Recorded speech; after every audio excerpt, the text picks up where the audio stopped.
आमच्यापैकी कोणी जाऊन त्या तिथल्या जिनाच्या थडग्यावरती डोकं टेकून नाही ना आलं? आणखीन असं आम्ही काहीच केलेलं नाही आहे.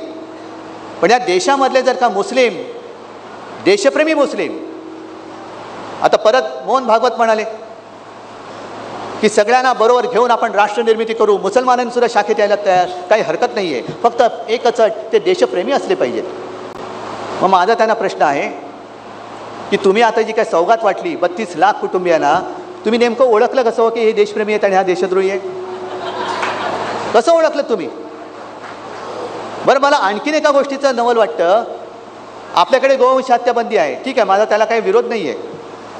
पण जे किरण रिजिजू बोलले होते की ते गोमांस खातात, ते तुमचे मंत्री, आणि रस्त्यात कोणीतरी एक तुम्हाला संशय आला, जसं तो आर्यन मिश्रा गेल्या वर्षी मारला होता कुठे हरियाणामध्ये का काहीतरी, मग त्यांनी त्याच्या गाडीमध्ये काहीतरी मांस आहे म्हणून तथाकथित गोरक्षकांनी त्याचा 30 किलोमीटर पाठलाग केला आणि त्याला भर रस्त्यात गोळ्या घालून मारला.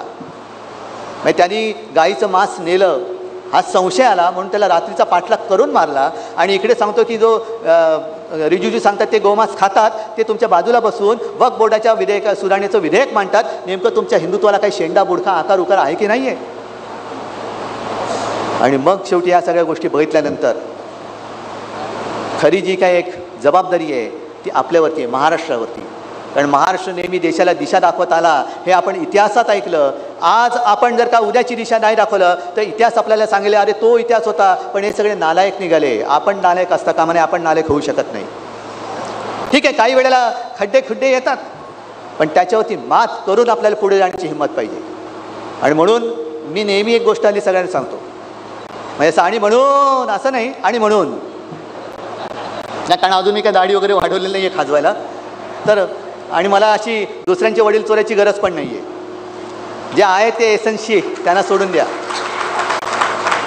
तर लढण्यासाठी जशी तलवार लागते, तलवार पकडायला मनगट लागतं ना, पण मनगटामध्ये तलवार पकडल्यानंतर पहिलं लढण्यासाठी मन असावं लागतं. ते मन तुमच्याकडे आहे की नाही ते पहिलं मला सांगा.